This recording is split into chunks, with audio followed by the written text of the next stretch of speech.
Krishna, Hare Krishna, Krishna Krishna, Hare Hare, Hare Rama, Hare Rama, Rama Rama, Hare Hare. Namaste and welcome. Before I begin, I offer my obeisances to my spiritual master. Nama Om Vishnu Padaya Krishna Pastaya Bhutale Shrimati Siddha Swarupananda Paramahamsariti Namane Bhajashi Krishna Chaitanya Prabhu Nityananda Shri Adwaita and Gadha Shri Vasudeva Bhakta Vrindam. Hare Krishna, Krishna Krishna, Hare Hare, Hare Rama, Rama Rama, Hare Hare.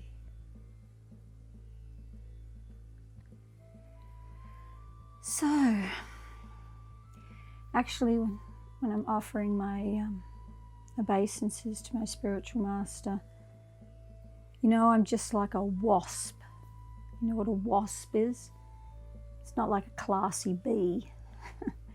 So a wasp that's sitting on the outside of this very thick glass container, and the wasp knows there's something inside there, but he's always distracted, making a mud nest, mud, dirt, a mud nest. And the spiritual master is always calling out to the wasp, come inside. This is where the nectar is, inside. The nectar of loving devotional service and a relationship with the Supreme Lord Sri Krishna.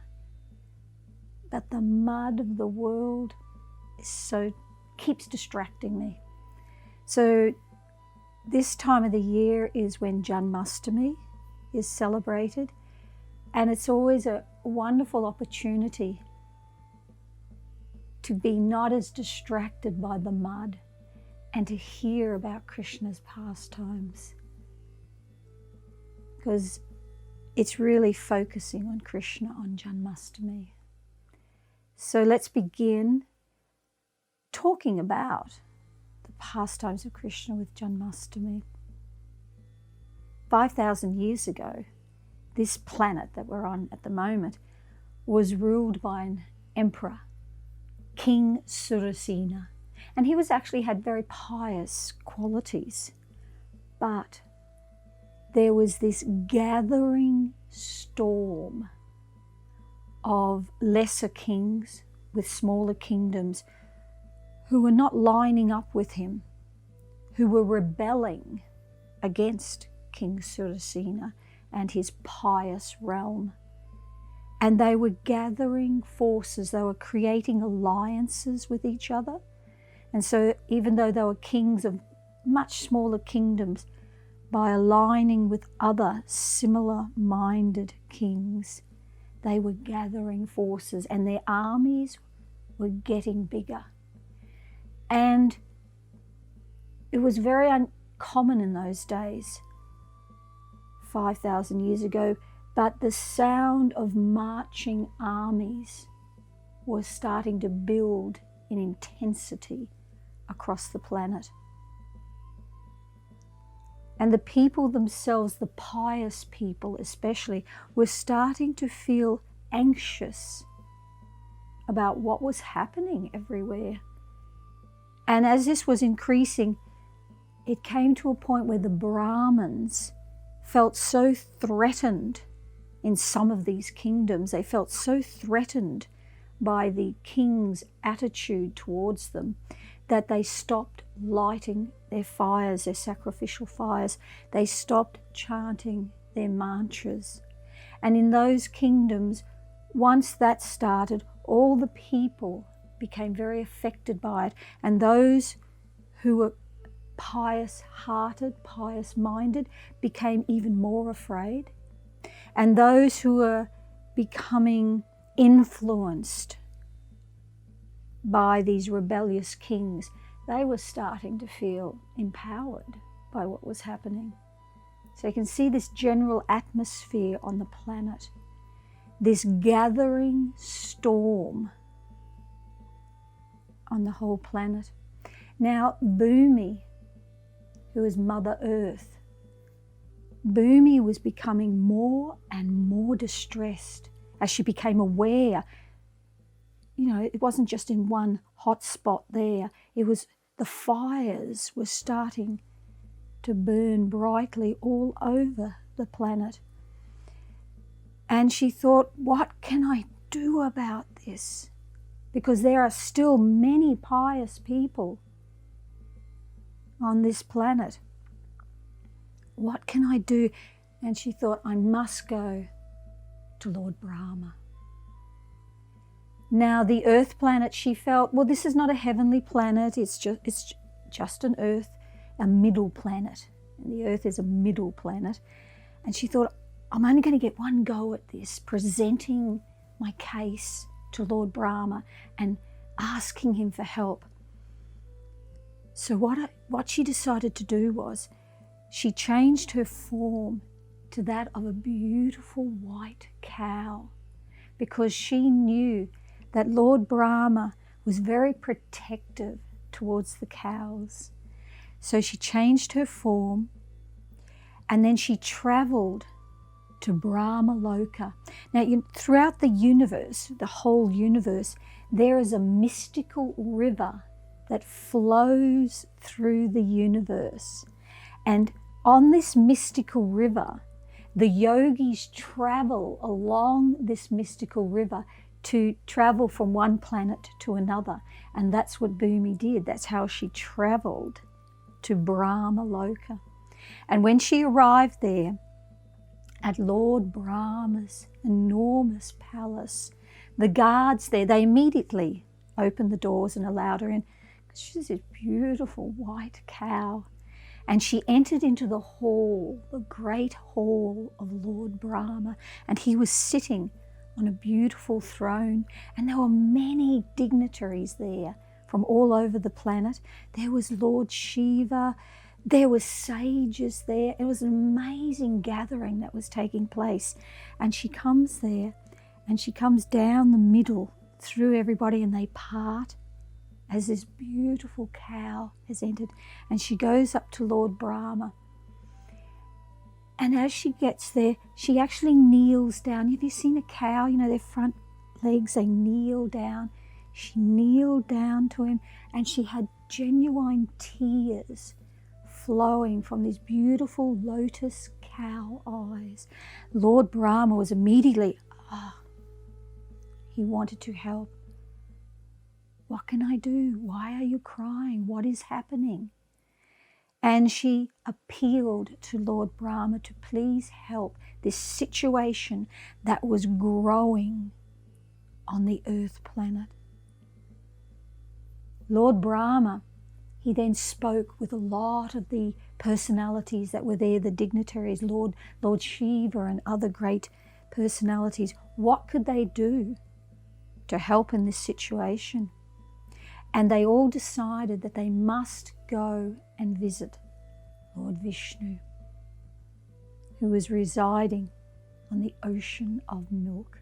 So they all travelled there with Bhoomi, and they all travelled there, and they arrived there, and there's this beautiful ocean of milk, and on it is lying Lord Vishnu and Seshanaga, gigantic form of Lord Vishnu. And they're there just at the shore of the ocean of milk. And so this milk, it's got little waves rolling in, waves of milk. It's so beautiful, yeah. And on the shore where they were all standing, they had all assembled, it was all sparkling with gems. And when they arrived there, they immediately began together as an assembly of sages and personalities. They began spontaneously glorifying Lord Vishnu and reciting these beautiful prayers to Lord Vishnu. And when they finished, they just very humbly waited, but they heard no response. So Lord Brahma, in great genuine humility, he bowed down. Then he sat there in meditation, his beautiful eyes half closed, and he sat there and he waited for Lord Vishnu. Lord Brahma is a golden colour, and he looked like the middle of a golden lotus flower, and all the petals coming out of it were all these sages. They were all standing there very reverently, partaking of this amazing event that was happening, but in great humility. And as he sat there quietly, and they were all quiet, the only sound was the sound of the rolling in gentle milk waves. And then Lord Brahma received a message from Lord Vishnu in his heart. He received this message. And when it was finished, he opened his eyes fully, and they all waited to hear what had happened. And Lord Brahma, he announced to all who were gathered there, Lord Vishnu has said that the Supreme Personality of Godhead, Lord Shri Krishna himself, will appear on the earth planet in order to deal with all these rogue kings and their gathering armies. Oh, everybody was very, very happy. Bhoomi was very, very happy. And then Lord Brahma, he said, but there is a second message. They all waited and looked. Lord Krishna has requested that all the demigods and their wives, they also appear in the land of Vrindavan, in India, on the planet Earth, and they can be part of these pastimes. Oh, this was really wonderful news for all those gathered there. Not only was Krishna going to bring relief to all the pious people on the earth planet, but they were getting to be part of it. So this was more than they could ever have dreamed of. And they all returned to their places and prepared for taking birth in different families of the Yadu family, different pious dynasties. And of course, Bhoomi, she returned to the earth planet. Of course, all the suffering was still going on, but she knew that Krishna was coming to help. Not only help, Krishna was coming to adjust the entire system that had happened there. So now, while all this was happened, and when Bhoomi returned, King Surasena, as I said, he was the king of all the kings on the earth planet. King Surasena arranged for the marriage of his son, Vasudeva, to the very pious Devaki. So this great wedding ceremony, invitations were sent out, and for a lot of people this was such a relief because there'd been so much bad news for a while now with this gathering storm of rogue kings and these armies, and to now just be able to put it all aside, and there's this wonderful marriage ceremony is going to take place with Vasudeva, who was really loved by all the people there in that kingdom, and Devaki, which everybody thought was a wonderful marriage combination there. So it was, even nowadays, a wedding in India is not like a 2-hour affair or something. It kind of goes on over a few days. So especially then back then, 5,000 years ago, this wedding ceremony with all these different aspects to it was taking place. And the Brahmins, my gosh, they got to light fires, they got to chant mantras. It was all just wonderful for everybody. And right at the end of the whole ceremony, after a couple of days, Devaki was going in a chariot with her new husband, Vasudeva, to his palace. So that was always the system, that the wife would then go and live in the husband's house. And she would be escorted there by an older brother. If she didn't have an older brother, her father, if father wasn't there, maybe an uncle, always an older male member would valiantly escort her and her new husband to their house. So there's Devaki in this beautiful chariot and Vasudeva there, and the whole city came out. Beyond the city, people came there for this great ceremony. Everybody was very, very happy, very happy. And there's Kamsa, her brother, and he's there holding the reins to the chariot, and and they're driving through the crowds quite slowly. There's musicians going on, there's people, there's women ululating, and it was just so festive. And all of a sudden, this voice from the sky, they never saw where the voice was coming from, but it was this really intensely loud voice, booms out and down towards Kamsa. You fool!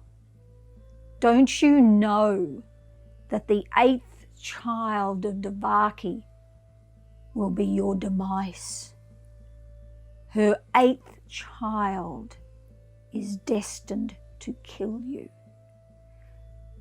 Everybody stopped. And when Kamsa heard this, even though this is his sister, even though they're in the midst of this really auspicious, festive time, he immediately changed. His whole demeanour changed. And he turned towards his sister and he grabbed her hair, pulled out his sword, and he was going to cut off her head right there in front of everybody. Now Vasudeva, he's a prince, he's a kshatriya, he could have fought Kamsa, but he knew that there was a chance, no matter how slim, he knew there was a chance that Devaki would be harmed or even killed if a fight ensued. So being a kshatriya, he also thought he could diplomatically avert this situation for the time being. And so he approached Kamsa very politely. Amazing that he had that restraint, but because he was a kshatriya, he had that restraint. And he petitioned Kamsa, please, my dear Kamsa, Devaki is not a threat to you. Devaki is not going to kill you. It's her 8th child that has been predicted. We don't know if the prediction is correct. But what I promise you is that each of our children we will bring to you. We will bring the newborn child to you as we have children. This I promise you.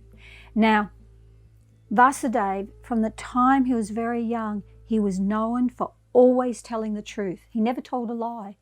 And Kamsa had known him as a young man, as a young boy. Kamsa had known Vasudeva. And so he always felt that this was a great flaw on the part of Vasudeva, because Kamsa had no respect for people who told the truth all the time. But now he thought, I will use this against Vasudeva. So he accepted Vasudeva's promise. Kamsa accepted these conditions, drove them to Vasudeva's palace and left. Vasudeva knew his wife Devaki was in danger. He couldn't trust Kamsa. He wasn't fooled by the fact that Kamsa allowed them to come to his palace. So over the next short period of time, Vasudeva decided he had a second wife, Rohini, also a very pious lady, and he decided that he would secretly get her away from Mathura. He contacted his very good friend Nanda Maharaj in Gokula, and they arranged that at night time Rohini would be secretly taken away and taken to Vrindavan, to Nanda Maharaj's, to Gokula, to Nanda Maharaj's palace.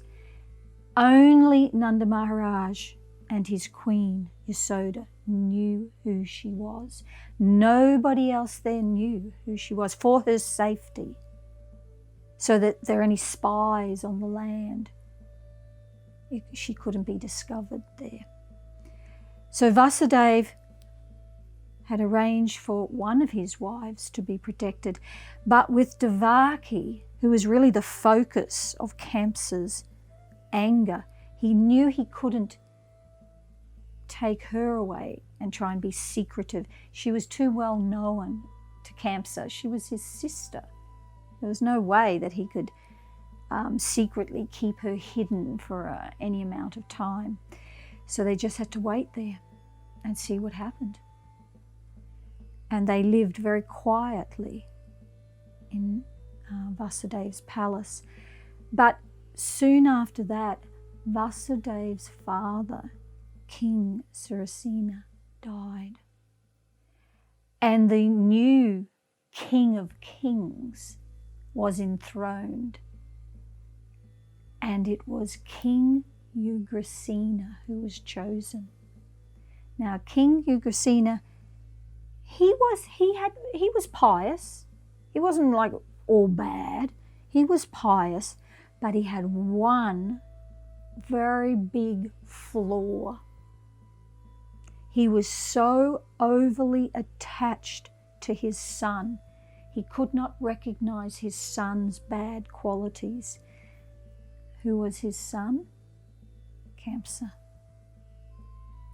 So Ugrasena, after being enthroned as the Maharaj, the king of all the kings, he very quickly appointed his son, Kamsa, as the commander-in-chief of the great army. So Kamsa had gone from being a prince to now being the commander-in-chief of the entire army there, and just one step away from being the king of kings on the planet. Just one step away. So Kamsa, he then starts to plan. That's not good enough for him. It never is. When people are very ambitious and their hearts are dark, nothing's ever enough for them.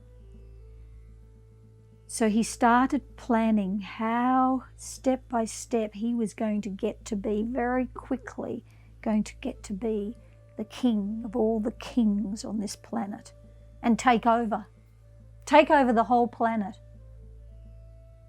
with his evil-mindedness. So there were two other great rebellious kings at that time, King Banasura and King Jarasandha. Now Jarasandha was even greater than Prince Kamsa. Kamsa knew that Jarasandha was going to be a problem unless he could form some really tight alliance with Jarasandha. And so he was thinking on this, thinking what he could do. Now, in the meantime, while this was going on in Kamsa's mind, this plotting, in the meantime, Devaki gave birth to their first child, her and Vasudeva, their first child, a boy they called Kirtaman. Now Vasudeva, true to his word, even though he did not trust Kamsa at all, and now that Kamsa's got this more power there as well, he takes the newborn son to the court there and presents him to Kamsa. And just momentarily, Kamsa was like, he's a little bit affected by the situation, and also Vasudev's presenting this. He's the first child. Remember, it's the 8th child that was predicted, not the first child. And so Kamsa's kind of a little bit swayed, just for a moment there, and he allows Vasudeva to leave. Yeah, it's okay, go back to Devaki with your first son. And Vasudeva left that court as quickly as he could. But he knew that this situation was very volatile and could change at any moment, because the mind of somebody who's evil, it really just swims all around with all their desires and their anger and their lust and their greed. Anything could change at any time with Kamsa, and it was true. Kamsa very soon decided, no, I'm not going to take any chances. Why take any chances?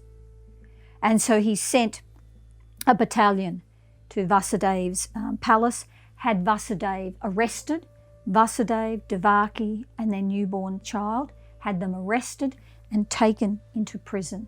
Not just prison, into a dungeon type prison. That's underground, you don't even get windows out into get some sunlight in there. Terrible, terrible place. So they were arrested and taken there. And once they were installed in there, Kamsa comes there. He checks that everything's locked down. He checks that those guards know what they are doing, and if they don't do it properly, their heads will be gone. He checks everything about it. Then he goes in there, into that dungeon room, and he picks up the newborn child, and he throws this child down onto the hard surface, onto the floor, which was just like polished stone. He throws the child onto the floor, and the child dies immediately. Right there in front of Devaki, right there in front of Vasudeva. Vasudeva can't do anything about it. Not only does Vasudeva witness his newborn son being killed, but he can't do anything about it, which is so tormenting for him. And then Kamsa leaves. So Kamsa then continues his onslaught of how he's going to be the king. He can't wait for his father Ugrasena to die. It has to happen now. Now he has to be the King of Kings. And so he reaches out to, sends these secret messages and has these secret meetings with Jarasandha. And he arranges that Kamsa will marry Jarasandha's 2 favourite daughters. Jarasandha agrees. Jarasandha sees this as a political alignment as well. And so they agree. Then Kamsa says to Jarasandha, bring your 2 daughters to Mathura for a great wedding, and bring an army with you. And then he quietly explains the rest of his plan to Jarasandha, who quite likes his plan. So everything was arranged, this wedding. King Ugrasena thinks, oh, how wonderful, my son is getting married. It's a great family alignment. Everything's wonderful. And the day comes, Jarasandha arrives with his army in Mathura. Everybody's just ready for, like a subdued celebration, because the people in Mathura weren't trusting Kamsa at all. But as soon as Jarasandha arrived there, his army captured King Ugrasena's private personal guards. They captured them, got rid of them, killed them. They're gone. So there's King Ugrasena. His personal guards are dead. He has no protection in the palace there. And King Ugrasena is thinking, but my son Kamsa, he's the commander-in-chief of the army. He will save the situation. So into the great hall strides Kamsa. And in front of everybody there, he denounces his father as a traitor and has him arrested and also thrown into a dungeon. And then he places himself on the throne as the King of Kings. Kamsa is now the greatest threat to every pious person on planet Earth. Over the next years, Devaki gives birth to 5 more sons. And each time her brother Kamsa comes down there and personally kills each newborn child. He doesn't leave it up to any of his generals, anybody. He personally kills each of her children. When it came time for her 6th pregnancy, it appeared that she had a miscarriage. But what had happened was that Krishna had arranged that the child in her womb was transferred into the womb of Rohini, who was secretly and safely residing there in the palace of Nanda Maharaj and Mother Yasoda. So Kamsa just assumed, the 7th child, that's no threat. Then came her 8th pregnancy, and this is the one that Kamsa had been thinking about all these years, and finally had come to that point. Here is Devaki, pregnant with her 8th child. All the atrocities that he's done has been leading up to this point in his life, when the 8th child of Devaki is about to be born. So Kamsa is completely unsettled. He's completely disturbed the whole time, throughout the whole pregnancy, just waiting, not knowing what's going to happen. And then one night at midnight, Mother Devaki gives birth to the child. Now, this was not an ordinary child. Vasudeva and Devaki looked down, astounded at this child.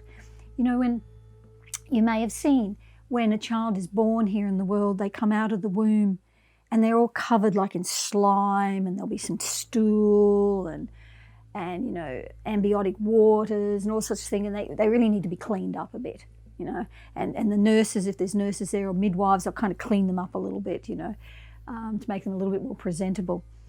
But here's this child who's just been born, and he's so beautiful. He is blue. He's got beautiful curly dark hair, but that's not what it was. He had 4 arms, and he was holding a conch shell, a disc, a club, a lotus flower. He had on pearl necklaces, and to top it all off, a fresh garland of flowers.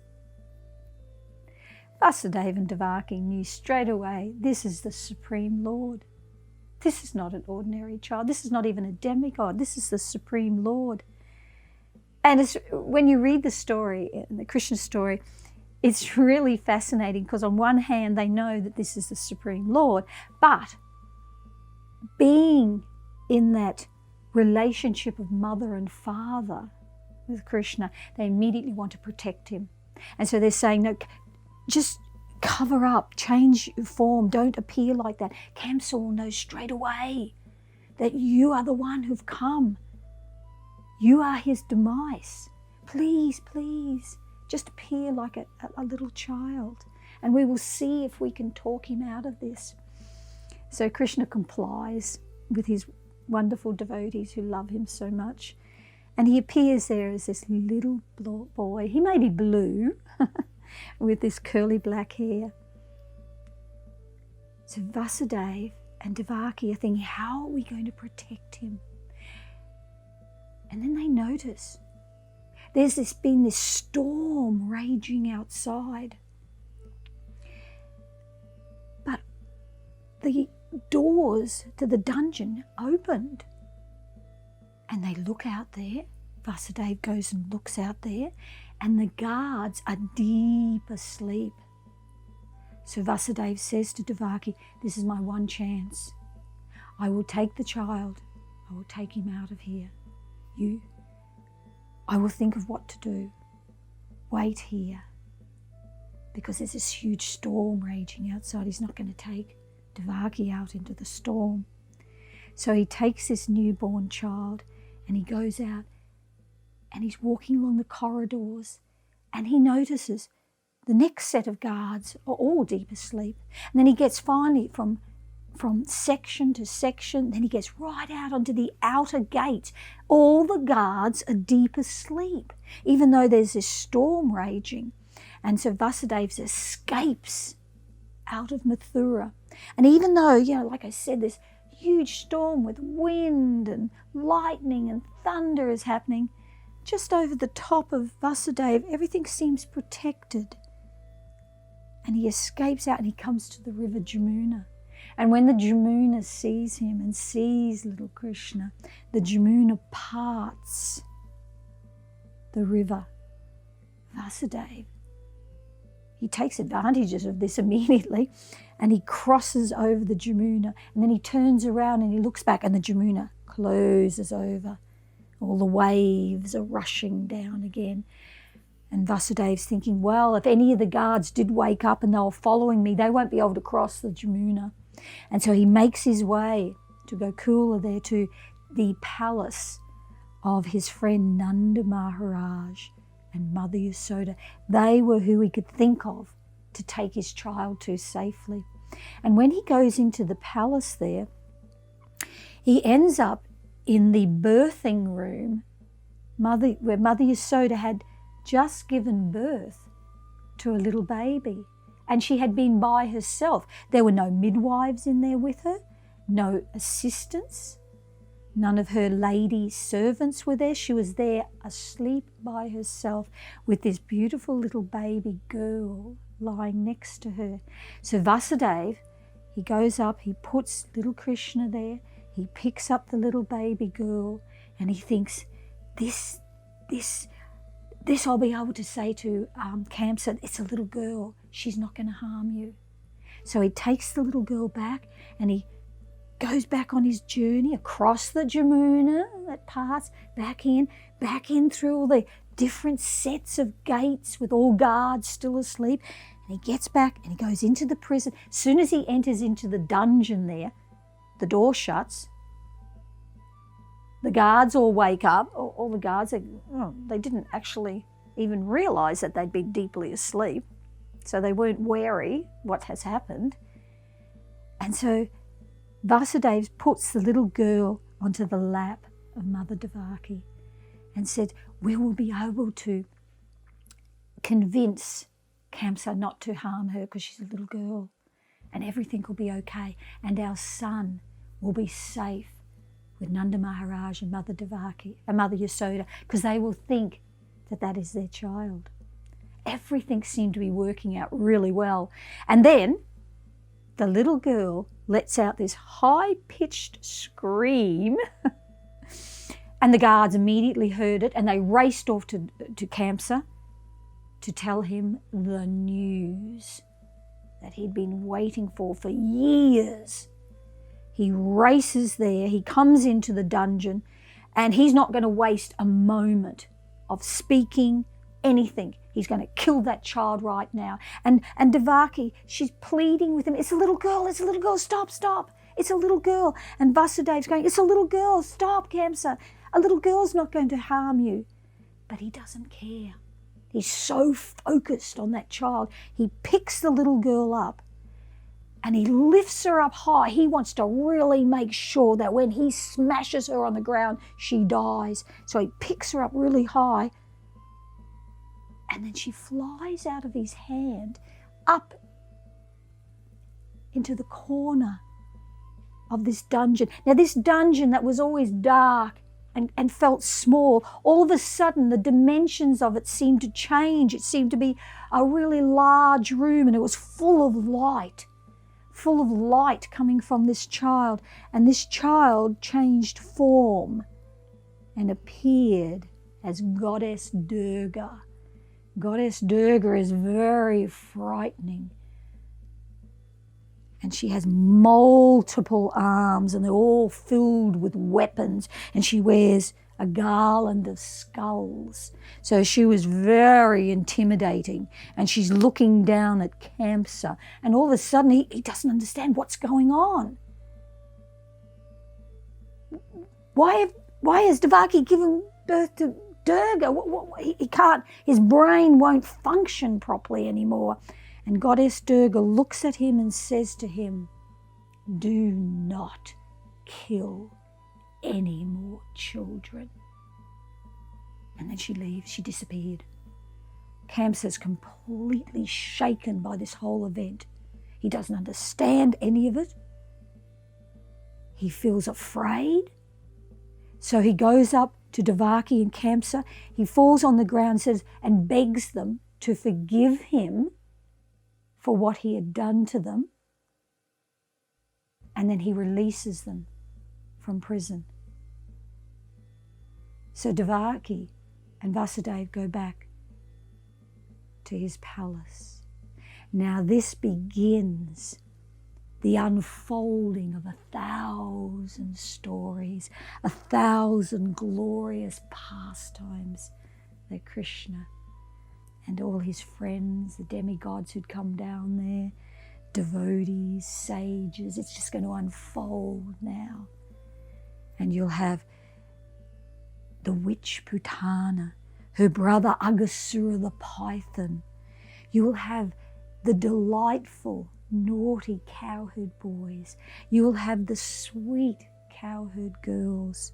You will have the demise of Kamsa in Mathura. And then the abandonment of Mathura city. And all the residents go to this magical city of Devaki that's created on the ocean. And then you go to Arjuna on the battle of Kurukshetra. And many, many, many more wonderful stories that come and unfold for all of us to hear about Krishna, for all of us to forget about the mud of this world and hear about wonderful, wonderful Krishna and his ever-fresh pastimes.